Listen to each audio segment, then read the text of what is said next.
And we are back with our daily Bible readings in accordance with our daily Bible reading calendar provided to us in this particular version of the Bible.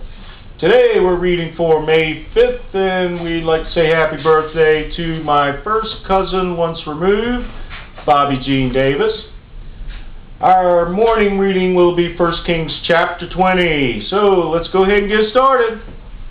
And Ben-Hadad, the king of Syria, gathered all his hosts together, and there were 32 kings with him, and horses and chariots, and he went up and besieged Samaria, and warred against it. And he sent messengers to Ahab, king of Israel, into the city, and said unto him, Thus saith Ben-Hadad, Thy silver and thy gold is mine, thy wives also, and thy children, even the goodliest, are mine. And the king of Israel answered and said, My lord, O king, according to thy saying, I am thine and all that I have.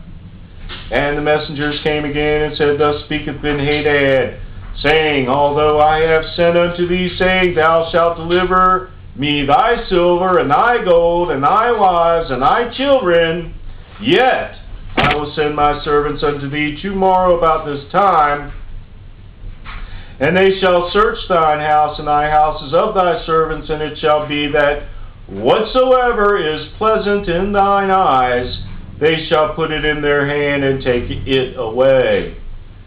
Then the king of Israel called all the elders of the land and said, Mark, I pray you, and see how this man seeketh mischief, for he sent unto me for my wives and for my children and for my silver and for my gold, and I denied him not. And all the elders and all the people said unto him, Hearken not unto him, nor consent.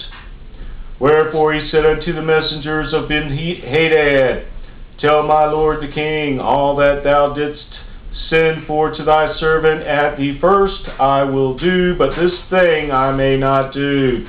And the messengers departed and brought him word again.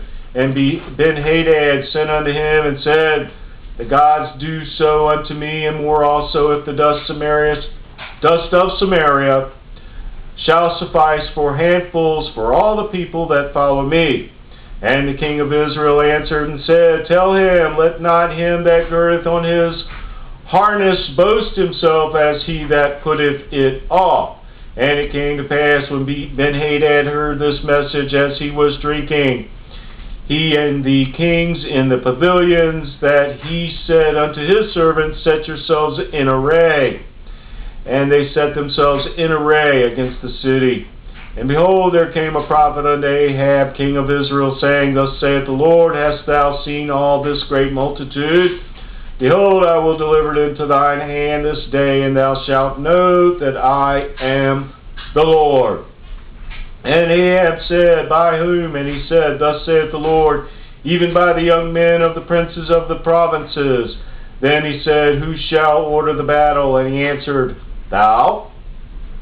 Then he numbered the young men of the princes of the provinces, and they were 232. And after them he numbered all the people, even all the children of Israel, being 7,000. And they went out at noon, but Ben-Hadad was drinking himself drunk in the pavilions, he and the kings and 32 kings that hope in him.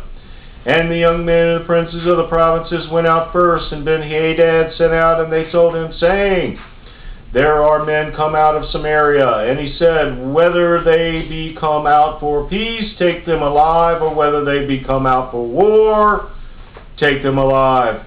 So these young men and princes of the provinces came out of the city, and the army which followed them. And they slew every one his man. And the Syrians fled, and Israel pursued them. And Ben-Hadad, the king of Syria, escaped on an horse with the horsemen. And the king of Israel went out and smote the horses and chariots, and slew the Syrians with a great slaughter. And the prophet came to the king of Israel and said unto him, Go, strengthen thyself, and mark, and see what thou doest, for at the return of the year the king of Syria will come up against thee.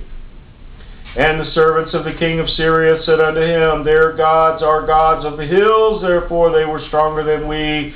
But let us fight against them in the plain, and surely we shall be stronger than they. And do this thing, take the kings away, every man out of his place, and put captains in their rooms, and number thee an army, like the number that thou hast lost, horse for horse, and chariot for chariot, and we will fight against them in the plain, and surely we will be stronger than they. And he hearkened unto their voice, and did so. And it came to pass at the return of the year that Ben-Hadad numbered the Syrians, and went up to Aphek to fight against Israel. And the children of Israel were numbered, and were all present, and went against them. And the children of Israel pitched before them like two little flocks of kids. But the Syrians filled the country. And there came a man of God, and spake unto the king of Israel, and said, Thus saith the Lord, because the Syrians have said, The Lord is God of the hills, but he is not God of the valleys, therefore will I deliver all this great multitude into thine hand, and ye shall know that I am the Lord.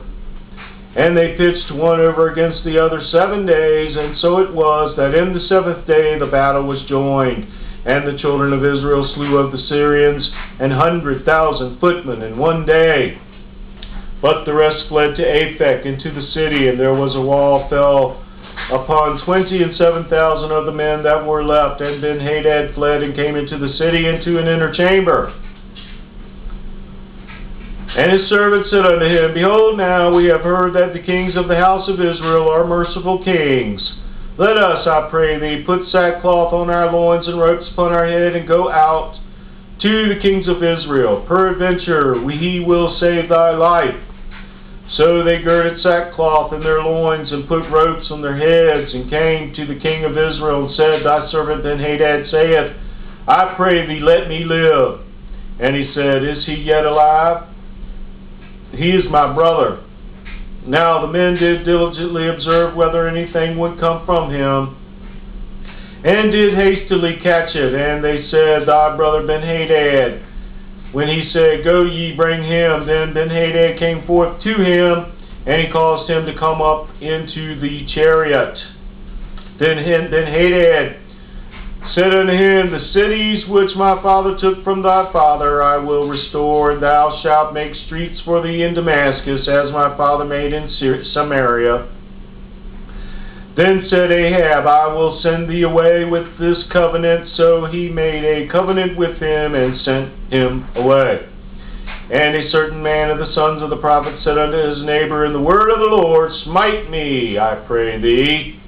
And the man refused to smite him. Then said he unto him, Because thou hast not obeyed the voice of the Lord, behold, as soon as thou art departed from me, a lion shall slay thee. And as soon as he was departed from him, a lion found him, and slew him.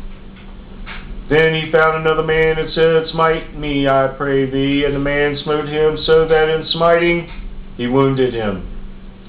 So the prophet departed, and waited for the king by the way, and disguised himself with ashes upon his face. And as the king passed by, he cried unto the king, and said, Thy servant went out into the midst of the battle, and behold, a man turned aside, and brought a man unto me, and said, Keep this man, if by any means he be missing. Then shall thy life be for his life, or else thou shalt pay a talent of silver. And as the servant was busy here and there, he was gone. And as the king Israel said unto him, So shall thy judgment be. Thyself hast decided it. And he hasted and took the ashes away from his face. And the king of Israel discerned him that he was of the prophets. And he said unto him, Thus saith the Lord, Because thou hast let go out of thine hand a man whom I appointed to utter destruction, therefore thy life shall go for his life, and thy people for his people. And the king of Israel went to his house heavy and displeased, and came to Samaria. The word of the Lord.